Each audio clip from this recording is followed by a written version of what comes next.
Hi guys! Magluto ngayon ng biryani, chicken biryani. Ayan yung mga sibuyas. Maraming sibuyas talaga. Tapos ito yung kamatis. Ayan yung bawang, tsaka yung lobag. Bawang tsaka ruya yan siya. Okay. Dalawang chicken lutuin natin. Iuhain ko. Balatan, tanggalin ko yung balat. Ito na po yung ating dalawang manok rice na binalatan ko na siya. Pero ililinisan lang. Ayun guys, ito na yung nahiwa natin na manok at malinis na po siya. Na-drain na natin. Mag-start na tayo magluto. Ayan guys, napainit na tayo ng ating lutuan. Magic kaldero. Lagay ng oil. Ayan na guys, mag-antayin lang tayo pag mainit yan. At lagay natin sibuyas. Una ang sibuyas.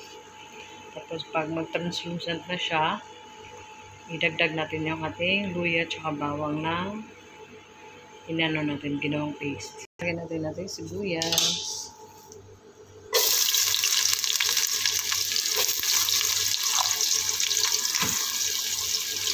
Sa biryani guys, kailangan talaga maraming sibuyas. Kasi magpadagdag kasi yun siya ng sobrang sarap ng lasa. Kasi yung sibuyas, pag na yun siya, medyo manis na siya.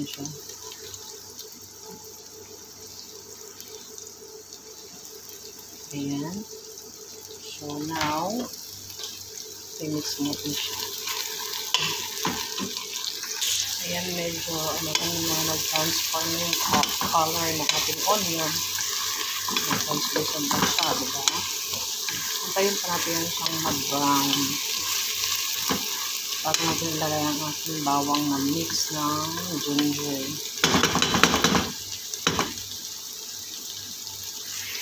Ayan guys, medyo nag-golden na siya.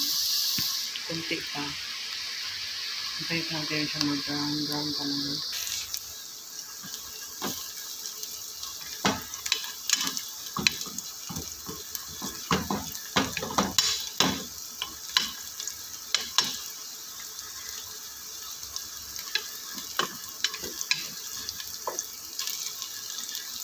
Bantayan lang mas muna. Ayan.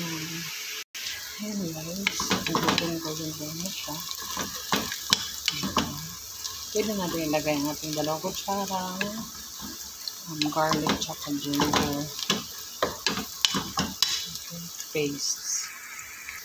Ito na guys ating 2 kutsara ng garlic ginger. Ayan.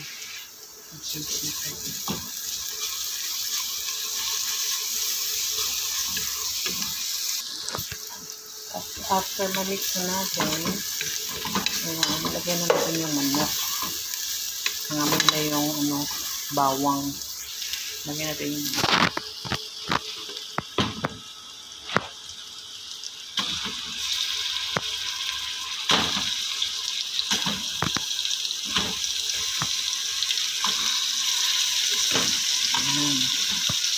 walang balat yan ha. Lagyan nyo na. Pinuhaan nyo yung binalatan nyo.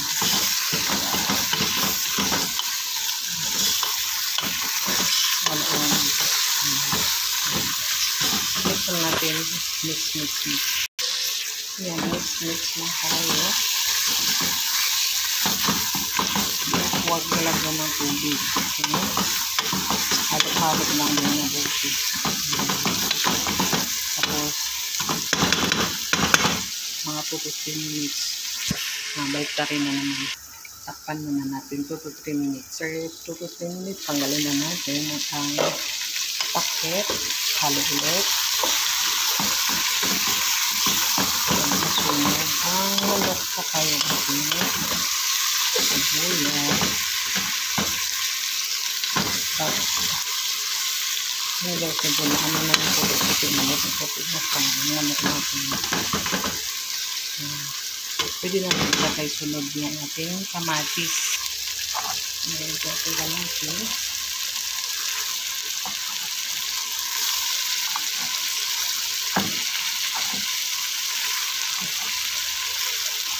Ayan. Mix.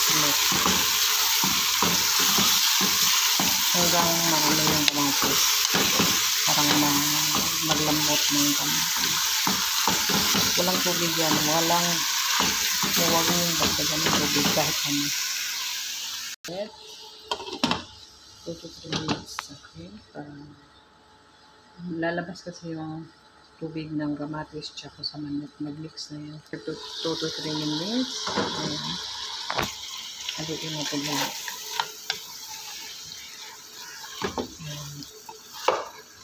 Hindi natin magtubig kasi yung natin yan, di ba? Magtubig kasi yan siya. Ating manok tsaka kamatis.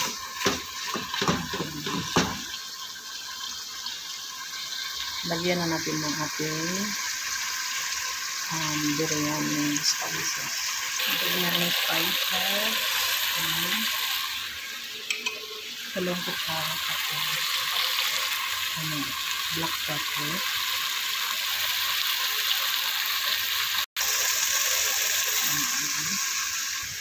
Asin konti lang kasi kita niyo guys, diba may tubig siya. Haluin natin. Lagyan ng tubig, diba? Yung kamatis, ang tubig kasi ng kamatis.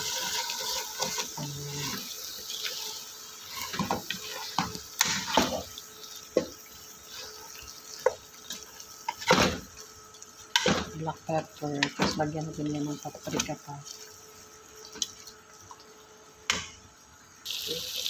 Paprika powder.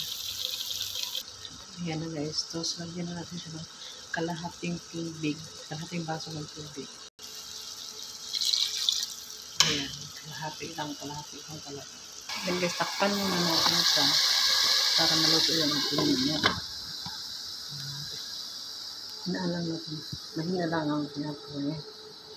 Ayan, medium lang. I-open na natin siya guys. Ayan. Naglagay tayo ng slice ng mint tsaka coriander leaves. Kisda. Ayan. Ngayon guys, itong yogurt, isang buong yogurt. Lagay natin. Ayan. After that, i-mix lang natin ang ating chicken tsaka ng yogurt. Mix ang halos.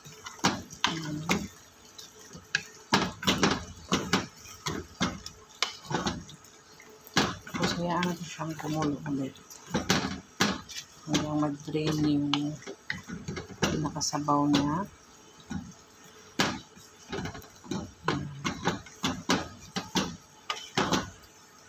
Ayan siya.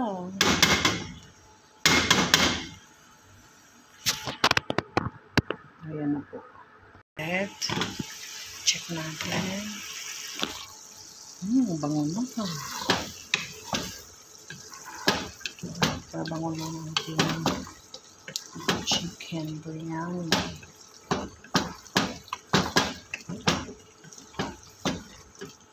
Ayan lang talaga time to time yung para hindi ba masunog. Natapulo mga napapuntas. Ilagay natin guys yung sili. Green chili. 6 pieces.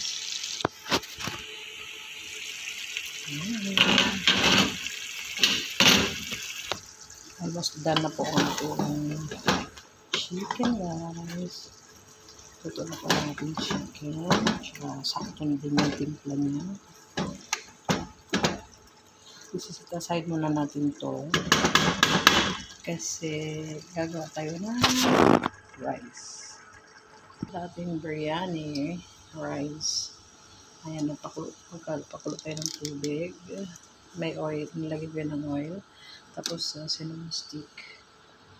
Lagyan din natin siya ng cardamom seeds tsaka fennel. Yung green na para siyang cumin. Pero green yan siya, hindi siya cumin. Lagyan natin dyan. Habang kumukulo yung ating tubig. Pag kumulo na yan, lagyan natin ito yung rice. Lagyan din tayo ng asin guys sa ating rice. Pinakakuluan para lasa ng ating Ayan, kumulo na ang ating tubig. Ayan guys, kumulo na siya. Di ba kita niyo? Kita niyo, kumulo.